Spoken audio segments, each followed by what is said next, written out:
Hi, it's Fias Tarot. Hello, Libra placement. So, this is your love reading ngayong January.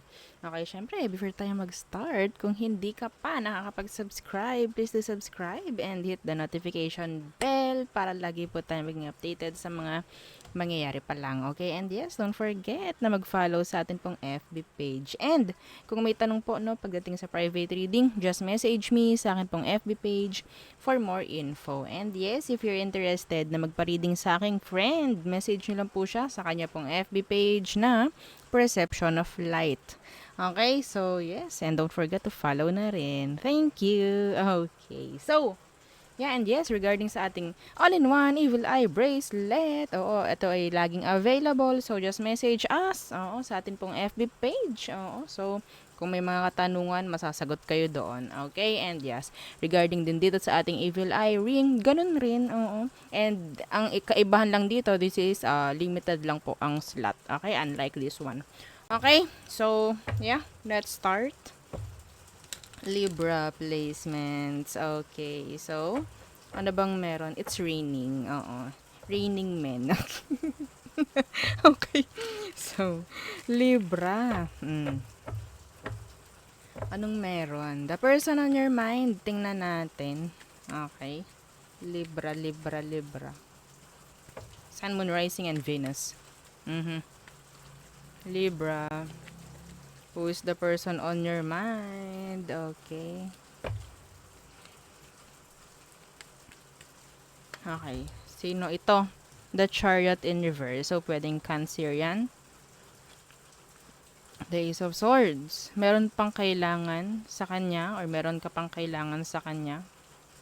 Kasagutan, clarity, closure.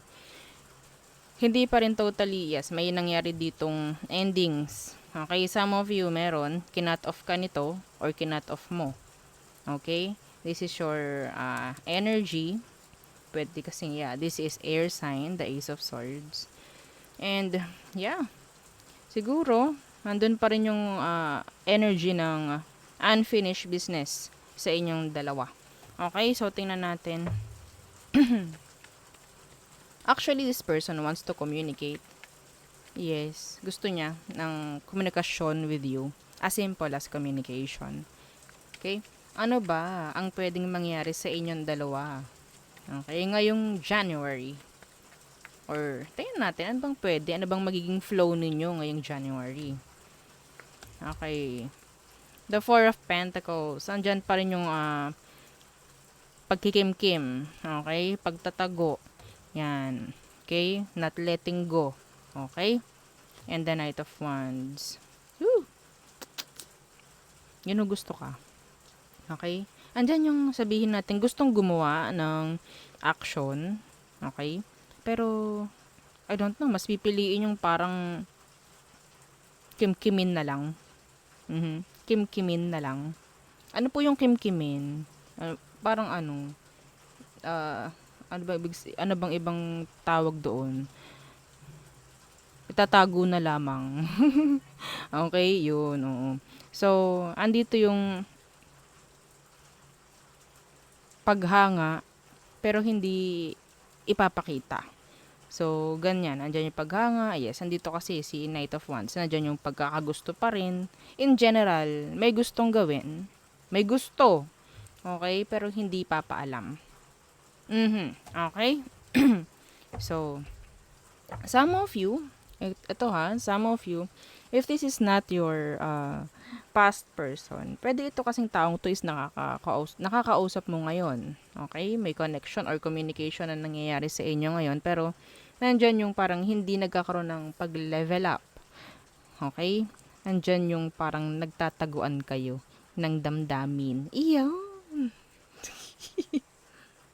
Pauyuhan, like tawag doon, kung sino pinaka mas magaling magtago siya panalo. Parang ganyan. No? Okay, so tingnan natin. Ano ba talaga? Anong next action ng taong to? Yes, hindi ko nakukunin yung emosyon dahil gusto ka. Anong next action niya towards you? Libra. Ginugusto ka nito ng patago. Ay! Okay. Yeah, the Five of Wands. Next action is the Five of Wands and the Two of Wands. A lot of mixed signals, a lot of back and forth na action. Okay? Or sabihin natin yun, parang urong-sulong itong taong to pagdating sa'yo. A lot of confusion.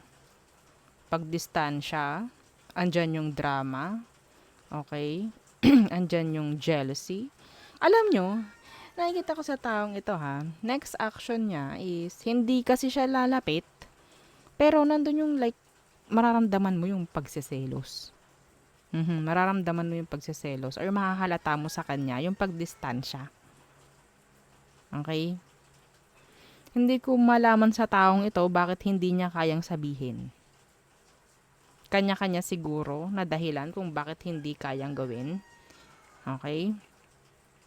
Pero yung next action ng taong ito is, nandyan yung sabihin nating may awkward Awkward, oo. Parang ganun. I don't know why. Andan yung tawag dyan, pag-avoid. Okay? Pag-avoid. Yeah. The Sun. Ito kasi yung hindi maibigay. Selos. Alam niyo yung kahit hindi kayo, parang kayo. Yan, ito yung nakikita ko. Ganito ang nakikita ko sa inyo, Libra. May pagseselos, pero hindi niyo ipapakita. Pero mahahalata mo yun dahil nandyan yung parang naglalaylo sa'yo, itong person na to. Okay. Some of you, tingin sa'yo ng taong to is you're like a challenge. Okay? Like a challenge. Pwede kasi nakikita ka ng taong to na you're attractive, mapababae, mapalalaki, ganyan. Pwedeng maraming na-attract sa'yo.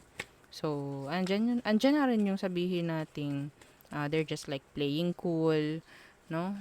Playing cool, like, kunyari, hindi kanya gusto, mga ganyan. Pero, andyan yung pakikipag-connect niya. Hindi mo malaman bakit. Okay? So, yeah, a lot of mixed signals. Okay, ano to? Bata ba to? Some of you pwedeng younger, pwedeng younger sa'yo, itong person na to. Okay, so anong tawag ito? Advice for you, Libra. The Four of Swords in reverse. Hang on. Okay. So, Four of Swords in reverse and the Empress in reverse. Eto, sabihin nating, pagdating sa communication, maging open ka. No? Pero the Empress in reverse, wala kang responsibility dito sa taong to. Okay? Wala kang responsibility dito. Hindi mo kailangan i-fix yung mga pagkukulang. Okay? Kung there's something like, kung nagugustuhan mo rin siya, hindi mo kailangang punuan yung mga pagkukulang ng taong to. Okay? Para magkaroon or masabi nating meron kayong magandang connection or relationship if ever. Okay? So, yes, open the line of communication sa taong ito. Then, yun nga, wag ka munang madedetach or ma-attach emotionally. Okay? So, yeah. Wag mo papakita na kaya mong mag-serve, no, sa kanya, mapababae, mapalalaki, ha? Okay? Hindi mo responsibility yon, lalo na nga kung wala naman kayo. Okay? Wala akong nakikita ritong totoong connection. Ang gusto is connection, pero hindi maibigay. So, stepping up, I don't know kung tama sa ganitong sitwasyon. Okay? Andiyan naman yung communication. Bakit magkakaroon ng pagpipigil? 'Di ba? So, kung hindi niya kaya, hindi mo na responsibility, no? Kahit sabihin natin, ay sayang, wag kang masayangan. Wala na ba? Ayun ang tanong, wala na ba? Okay? So, tayo tumungo na sa all signs.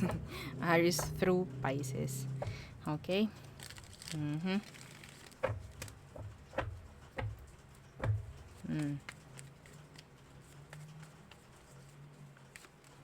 Aries, avoiding you. Taurus, coming back. Can't let go.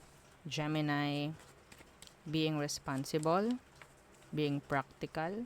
Some of you, pera ang nakikita ko rito.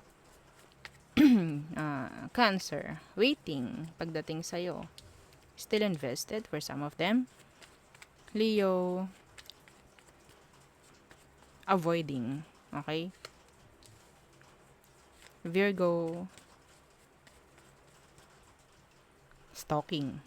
Yeah, a big stalker energy. Libra, confusion. Okay? Detached. Yan. Coldness. Scorpio, they want a connection, a relationship with you. They want to build a relationship with you. Okay? Sagittarius, unavailable emotionally. Capricorn, ego. Some of them pwedeng gumawa ng plans or decisions. Aquarius, trying to forget you. Some of them, nandyan sila like, bibigyan ka niya ng closure. Pisces, pagdistansya. Okay? Some of them, parang ito na yung pinaka-ending. Okay? May iba sa inyo, pwedeng ang maging bagong person ninyo isa Pisces. Okay, so there, yun ang ating reading for you, Libra placement. So, thank you. Bye!